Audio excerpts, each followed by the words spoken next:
Olá, olá, galerinha da Prof. Como estão? Tudo certo?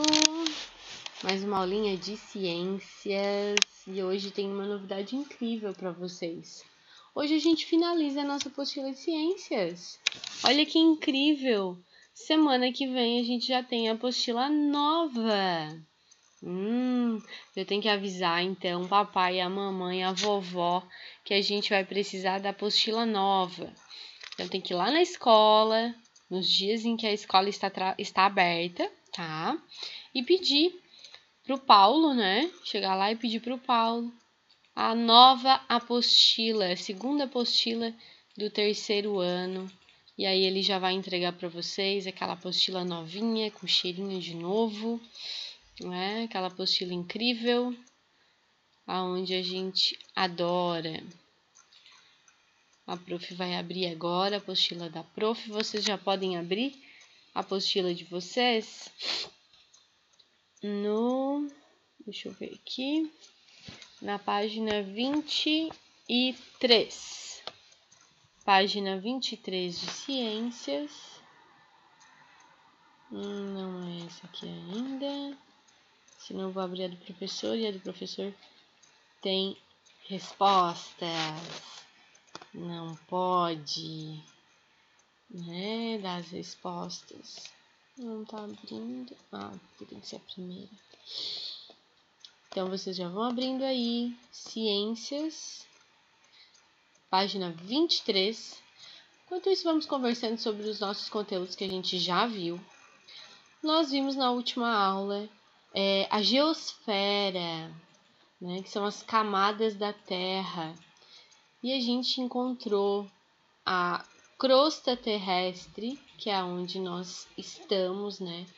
Essa parte de terra, pedras, né? Um solo bem firme, que é onde nós estamos. Nós vimos que a Terra contém um manto e contém um núcleo. E esses lugares são muito quentes. Vimos também, né, sobre os vulcões, como é que é um vulcão, né? Deixei até a sugestão para vocês fazerem um vulcão em casa. E agora a gente vai falar sobre... falamos também sobre placas tectônicas, lembram? Aquelas duas placas que elas se mexem e com a pressão dela, né, quando elas batem uma na outra, causam terremotos e tsunamis. Então aqui a gente vai falar um pouquinho mais sobre isso.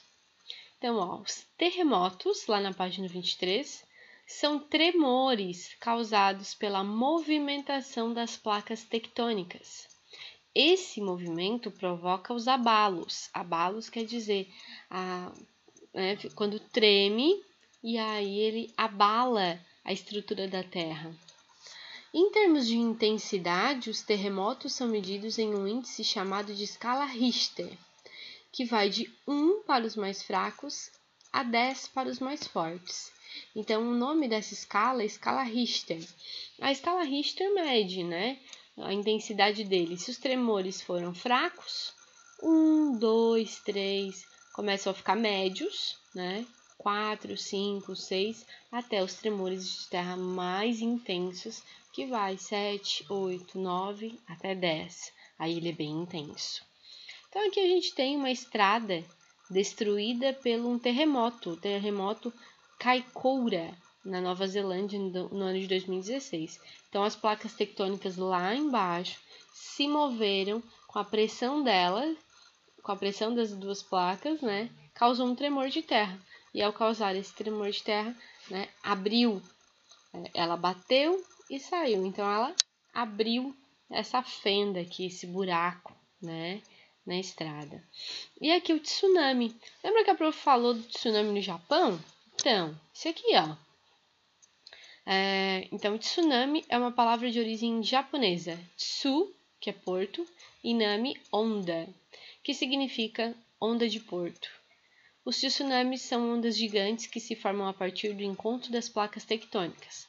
Ao se chocarem, essas placas provocam abalos sísmicos no oceano, causando uma série de ondas gigantes que podem chegar a mais de 30 metros de altura. Gente, então é extremamente grande, tá? Então aqui a gente vê que, imagina a água do mar, quando a gente vai tomar banho de mar, vem uma onda que não é uma onda pequena, né? Não é uma onda grande, desculpa, ela já nos joga para trás, ela já tem força, ela tem pressão. Imagina uma onda de 30 metros de altura, né? Ela destrói mesmo uma cidade, ela pode destruir, dependendo até mais de uma cidade. Então aqui a gente tem, né, estragos provocados pelo tsunami em Fukushima, no Japão, no ano de 2011, aquele tsunami que a prof falou para vocês na última aula. Então, o tsunami é quando as placas tectônicas se encontram e esse abalo é causado no mar, no oceano. E o terremoto é em terra, quando essas placas se encontram, mas em cima delas é a crosta terrestre e nós temos terra. E aí esses abalos acabam causando muitos estragos. E aqui a gente tem, né, é muito difícil prever quando os tsunamis podem ocorrer. Os países que apresentam maiores incidências e riscos de serem atingidos pelas ondas gigantes têm centros de alerta. Então aqui a gente tem uma placa em inglês alertando sobre o risco de tsunami e orientando as pessoas a procurarem um lugar seguro e alto. Então, nos lugares em que isso acontece com mais frequência, eles têm esse tipo de placa, tem sinal sonoro, né? Tem grupos de estudos que estão o tempo todo observando como é que está o clima, como é que está o solo, medindo, né? A gente vai ver agora, daqui a pouquinho, pelo sismógrafo. Sismógrafo é uma agulha bem fininha que ela vai medindo a intensidade dos tremores de terra. Então, quando a Terra começa a se mexer muito, esse sismógrafo já começa a dar alerta. Então, é onde eles podem falar para a população, né, que eles precisam correr, que eles precisam se proteger com antecedência antes de o pior acontecer. Então, aqui a gente tem o sismógrafo, olha ali, ó, é uma agulha bem fininha, né, que fica medindo, registrando os tremores de terra. Então, ela fica parada, né? E dependendo dos tremores, o papel vai se mexendo e ela vai riscando aquele papel. Ó, o principal instrumento utilizado para medir a intensidade dos terremotos é o sismógrafo. Vamos construir um sismógrafo e investigar como ele funciona? É bem fácil da gente construir esse sismógrafo, mas saiba que ele não é profissional, tá? É só para vocês entenderem como ele funciona. Vocês vão precisar da folha quadriculada que está no material de apoio, que é esta folha aqui. Essa aqui, ó, tá? Vai estar lá no material de apoio de vocês. E essa folha vai estar cheia de quadrinhos. Um lápis azul e um lápis vermelho. Fita adesiva. Um livro. E 1 metro de barbante. Esse barbante aqui pode ser qualquer corda, tá, gente? Um barbante, lã, um fio de nylon. É só para segurar o livro, para fazer uma alcinha. Então, olha, com a fita adesiva, prenda sobre a mesa a folha quadriculada. Então, a folha tem que ficar certinha na mesa. Então, vocês vão botar a folha quadriculada na mesa e vão prender ela com fita para ela não se mexer, tá? E também, aqui, ó, vocês vão pegar o lápis vermelho e vão prender ele ali no livro, ó. Vão colocar a fitinha ali. Depois, vocês vão pegar o barbante, passar pelo meio do livro, fazer essa alcinha assim, ó. Fazer essa alça para segurar. Então, você vai ficar segurando, tá? Segure o livro pelo barbante, de modo que a ponta do lápis toque a linha vermelha da folha quadriculada. Então, vocês vão ver que na folha tem uma linha vermelha. Então, o lápis tem que tocar essa linha vermelha, tá? Só encostar. Em seguida, tente levar o lápis até o fim da linha. Então, vocês vão levando até o fim da linha e vão ver como é que ficou. Depois, troque o lápis. Pega o lápis azul, posiciona novamente sobre a linha vermelha e peça para alguém da sua família para chacoalhar a mesa. Vamos fazer aí um mini terremoto, tá? Pode ser uma cadeira também, né? Para não fazer na mesa da cozinha, porque vai ter que chacoalhar. Então, vai fazer aquele terremoto ali, tá? Então, ele pergunta, ó, em que momento a linha ficou mais regular? Mais regular quer dizer mais reta. No momento em que você passou com o livro, né, com o lápis em cima da linha vermelha, ou quando alguém da sua família chacoalhou a mesa, tá? O resultado do experimento é muito parecido com o sismógrafo. O que um sismógrafo faz quando ocorre um terremoto. Esse aparelho registra as ondas que fazem a crosta vibrar. Então aqui, ó, ele fica assim, paradinho. Pequenos tremores, né? Como se fosse esse movimento que vocês fizeram ali de levar o livro, né? Levar o lápis até o fim da linha vermelha. Ele registra pouquinho, né? Não faz uma linha retinha.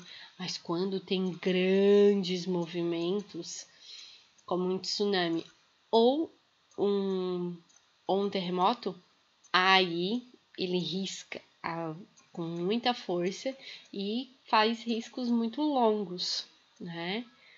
Então, essa é a intenção, medir esse movimento da Terra. Então, aqui tem algumas atividadezinhas para vocês fazerem. Ó. Você estudou que o movimento das placas tectônicas pode provocar vulcões, terremotos e tsunamis. Identifique o fenômeno representado nas imagens e explique a diferença deles. Então, aqui vocês vão colocar o nome desse movimento da natureza aqui, tá? Vamos colocar. E como ele surge, tá? Aonde ele surge. Agora aqui, ó, essa casa tá cheia de rachaduras no chão e na casa, né? E se vocês observarem essas linhas aqui, ó, elas estão também trazendo movimento. Como é que é o nome desse movimento e aonde que isso acontece? E aqui, esse último que vocês adoram, tá? Coloquem o nome dele e como que essa erupção acontece. Se vocês não lembrarem, tiverem dúvida, voltem na apostila de vocês, nas páginas anteriores, lá onde fala sobre vulcão, tsunami, terremoto, tem tudo certinho para vocês, tá? Todas as informações estão ali. Vocês precisam ser alunos pesquisadores. Pesquisar o que não sabem, voltar, reler. Isso é o ato de aprender, tá? Ninguém precisa fazer rápido. Principalmente agora que estão em casa, bem de boa, né? Agora aqui, na número 2, fala: complete os espaços em branco com as letras iniciais do nome ou da parte destacada dos seres vivos e descubra a palavra misteriosa. Então aqui a gente vai olhar para cada um desses objetos, desses animais, esses seres vivos, na verdade, né? Só aqui que tem um objeto, mas esses seres vivos, e vão colocar aqui a primeira letra do nome, tá? Que bicho é esse? Bota a primeira letra. Que bicho é esse? Coloca a primeira letra. E depois vai formar uma palavra. Qual é a palavra que você formou? O que a palavra que você formou significa? E como você descreveria este fenômeno? Então, aqui vocês vão explicar como é que acontece esse fenômeno. A número 3, o derramamento de lava pode contribuir para a fertilidade do solo. Então, a lava vulcânica ajuda na fertilidade do solo, ajuda a tornar o solo mais rico em nutrientes, pois os minerais das rochas auxiliam no crescimento das plantas. Olha que interessante. No entanto, as erupções vulcânicas também causam muitos estragos e destruições. Pesquise alguns prejuízos causados por erupções vulcânicas nos dias atuais. Então agora vocês vão para a internet, vocês vão para o Google e vão pesquisar quais são os prejuízos causados pelas erupções vulcânicas. Quando o vulcão entra em erupção, o que acontece com a vegetação que está em volta? O que acontece com os mares, com os rios, com as casas, né, das pessoas? Uma coisa interessante, bem interessante mesmo, tá? Uma dica para vocês pesquisarem pesquisem sobre a cidade de Pompeia, na Itália. Pompeia, há muitos séculos atrás, ela foi devastada por um vulcão. Tem até um filme, né, que mostra isso. O nome do filme é Pompeia. Então, só que foi na madrugada. Essa cidade, ela ficava no pé de um vulcão, né, abaixo do vulcão. E esse vulcão entrou em erupção e ele não estava mais ativo. Só que ele se reativou depois de muitos anos. Então, ele teve essa erupção vulcânica, só que essa erupção ela foi tão forte que as pessoas acredita-se, né, os estudos mostram que as pessoas com os gases do vulcão, né, esses gases muito tóxicos, as pessoas morreram envenenadas com esse gás tóxico na hora da erupção, porque depois a lava desse vulcão, a lava vulcânica, ela foi por toda a cidade de Pompeia e petrificou, transformou tudo em pedra, até os seres humanos, tá? Se vocês pesquisarem na internet, tem imagens de pessoas que morreram abraçadas, dormindo, né? Casais que estavam dormindo abraçados, petrificados por causa da lava vulcânica. É bem interessante vocês estarem pesquisando sobre isso, tá bom? Para vocês verem, né, o resfriamento dessa lava vulcânica, o depois, que se transforma em pedra, em rochas. Então a lava veio, né, banhou toda aquela cidade, todas aquelas pessoas, todos os animais, e tudo se transformou em pedra quando eles esfriaram. Tenso, né? Mas é uma história bonita, é uma história bonita da natureza, não o que aconteceu. Claro que foi muito trágico, mas a gente saber, né, que um mineral, algo se transforma em mineral, é interessante, mas muito trágico. E tenso também, não queria morar em Pompeia. Depois, na número 4, recorte as partes do mapa mundi presentes no material de apoio. Então, novamente material de apoio, tem um mapa mundi lá. E monte unindo as placas tectônicas. Então, vocês vão ver que parece um quebra-cabeça, tá? Que as placas estão separadas. Vocês vão recortar e montar. Sobre as placas tectônicas, assinale as alternativas corretas. Então, aqui vocês vão marcar um X só no que está correto. Formam a crosta terrestre, por isso a superfície do planeta é única como uma bola. Formam a crosta terrestre por ser composta de várias partes, lembram quebra-cabeça, eu acabou de falar.